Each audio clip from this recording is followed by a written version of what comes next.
We now join journalist Kenton in St. Vincent for an update on the eruption of the La Soufriere volcano and the impact it's having there. This La Soufriere update is brought to you by Flow, Williams Equipment Rentals, Ace, HMB Hardware, Roberts Manufacturing Limited Barbados, Good Time Snacks, COB Credit Union, Access All, Joanne Jones Funeral Services, Pinnacle Feed Limited Barbados, Julius Party Rental, and Eric Hassel Shipping Barbados.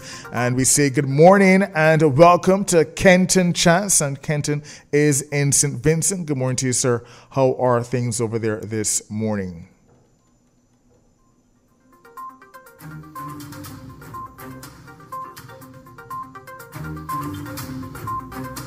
Kenton, good morning. Can you hear me?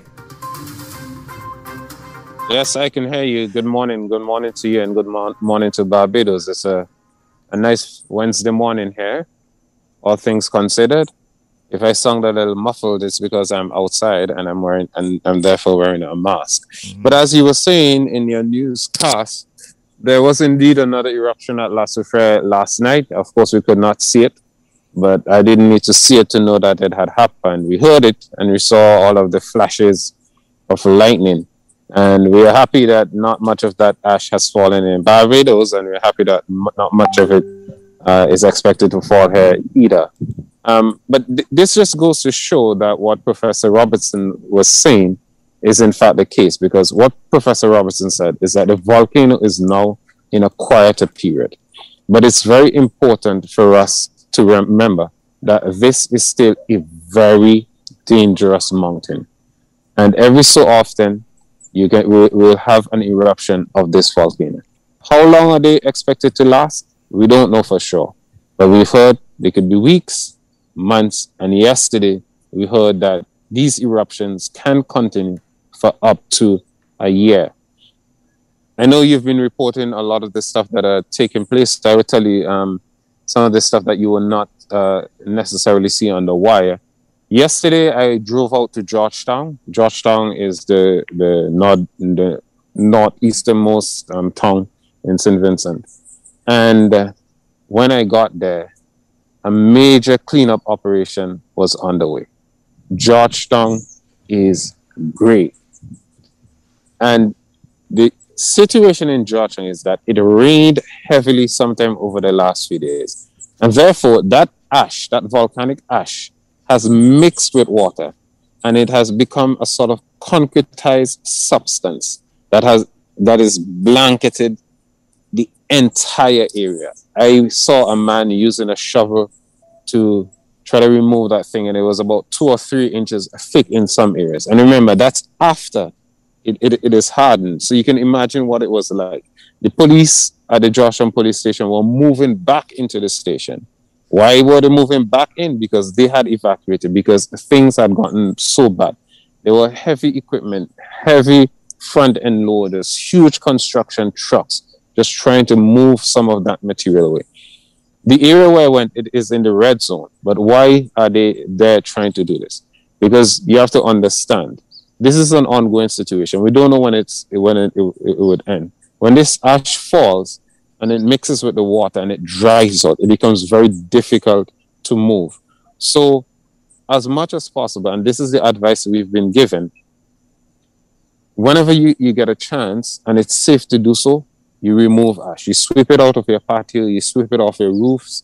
The government tries to move it off the street, especially if it gets wet and it gets solidified. And what I saw in Georgetown, I can only imagine what has happened north of Georgetown. Because when we go beyond the Rabacadry River, for those of you who know St. Vincent, that's where the indigenous community lives, a large population of the indigenous community. And regrettably, this area that I'm speaking about, places like Overland, Sandy Bay, Magum, Oya, Point, and Fancy, the community that's closest to the volcano, these are the poorest communities in the country. And they are located in the area that will be most heavily affected by the volcano. So one can only imagine the type of damage that has been done there. Because as early as Saturday, roofs in that community had already collapsed. So we just have to wait and see until it's safe for us to go there to see what is going on. I'll take any questions that you'd like me to answer specifically. Well, you mentioned that cleanup operation in Georgetown. Is the cleanup operation specifically focused on Georgetown, or is it a mass cleanup campaign for those northern areas? Well, a mass cleanup campaign has to be held, but Georgetown, the area of Georgetown where I was, it's in the red zone, but it's close enough to the orange zone for one to make a determination. I imagine the government made a determination that it's safe for these people to go in and to do this cleanup. So around the country, there will have to be cleanup. But the situation in Georgia is because it had rained, and therefore the ash has solidified, and it becomes an even greater challenge to move it. So I imagine that that's why the government was doing that. But I also saw some residents who were also taking advantage of the opportunity to clean ash from their properties. And when you're cleaning ash from your roof, you become a mason, because you then have to use a trowel to try to pick it off, and then use a broom, put it in bucket, and they're dumping it off the roofs in the bucket loads. One guy, he said a section of his property had actually collapsed as a result of the weight of the ash on his roof. Wow. Now this last eruption happened overnight. You mentioned you can hear it. You hear the explosion. Is a feeling of panic, does that set in when you hear that there? Or are you wondering about the intensity? I guess this is calling on your personal experience. When you hear that explosion, what emotions come out at that point in time? Well, I'm pretty far south. I'm in South Leeward. I'm about 4 miles outside of Kingston, going north from Kingston on the west coast. It is very unnerving at night because you can't see anything. Mm-hmm. You know there is an eruption because you hear the rumbling and you see the lightning in the sky, but you don't know where this ash plume is. You don't know, is it going to fall in my direction? Although it's highly unlikely that would happen, that it would fall here so far away in any heavy way, but one never knows. One never knows. So it is unnerving when there is an eruption at night and you don't know, you can't see what is taking place. You look in the sky and you can say, oh, this area looks darker than the rest of the sky. And of course, everybody now in St. Vincent, relative to where they live, know where to look to see when the volcano erupts. So I look in that, and for those of you who are watching the live feed, what you're seeing on your screen behind this mountain when the volcano erupts, that's where the plume comes up. So that's the direction in which you look. So it's a very unnerving thing. Well, you say unnerving, and as you said, and I don't know if so go ahead. Yeah, I don't know if I had mentioned this, but for those of you who follow my work elsewhere, I was in the north of the country when an eruption actually took place, and we had to leave very hurriedly.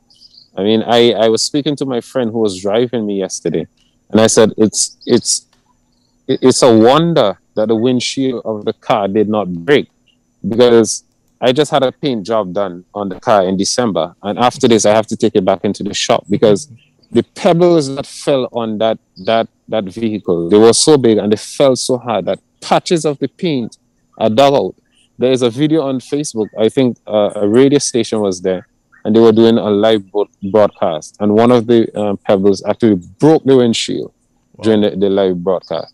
So having had that experience, you could understand how uneasy I am. And I said to my friend yesterday, I said, look, I say, what happened the other day was a really dangerous thing. And sometimes people may think that, journalists do things for fame or what have you. I'm not one of those journalists. I don't think any story is worth my life.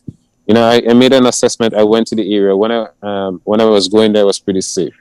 But, the eruption just happened suddenly, and I was not the only journalist who was caught in the area. In fact, I chanced upon one who told me, you can't go beyond this point. I said, no, I'm going back. So it's an unsettling feeling. And I just want to make one final point, unless you have any other questions. I was looking at a video recently where a gentleman speaking with a Barbadian accent. So I suppose there's an authentic video. He was walking on a beach, and the beach is just black. And then I'm seeing these white footprints. So at first I'm like, I'm watching the video before I turn on the sound. I'm like, that's strange. How is it that the footprints on this sand is white? But then you have to remember, I'm from a country where we do have white sand beaches, but on St. Vincent Island we have a small, well, it's more brown. And then, it dawned on me, Barbados has white sand beaches, and I've been to your beautiful country many times. And what was actually happening there, it was the ashfall. The ashfall had turned the beach black. Mm-hmm. So you can imagine that you being 90 miles away from us and getting so much ash. So you can imagine what happens in the communities immediately next to the volcano. So that's the picture I'm trying to paint for you regarding the real issue that we are facing with volcanic ash here in St. Vincent. My house, my windows have not been opened since Friday. And you just have your fans going on whatever, and you try your best. No matter how hot it gets, you don't open your windows. I think the word you use, unnerving, that's definitely one that really can describe the feeling, and we can only try to understand what it's like for you over there. I had goosebumps, as you mentioned, nighttime, not knowing if it's going to come your way or not. But, we urge you to stay as safe as possible, and thanks for sharing with us every day. So until we hear you again, Kenton, just continue to be safe, and you have at 11 o'clock. At 11 o'clock. All right, take care. Bye-bye. All right, bye-bye. Kenton Chance in St. Vincent, and that update, that La Soufriere update, brought to you right here on VOB 92.9 FM with the kind compliments of Flo, Williams Equipment Rentals, Ace, HMB Hardware, Roberts Manufacturing Limited Barbados, Good Time Snacks, COB Credit Union, Access All, Joanne Jones Funeral Services, Pinnacle Feed Limited Barbados, Julie's Party Rentals, and Eric Hassel Shipping Limited Barbados.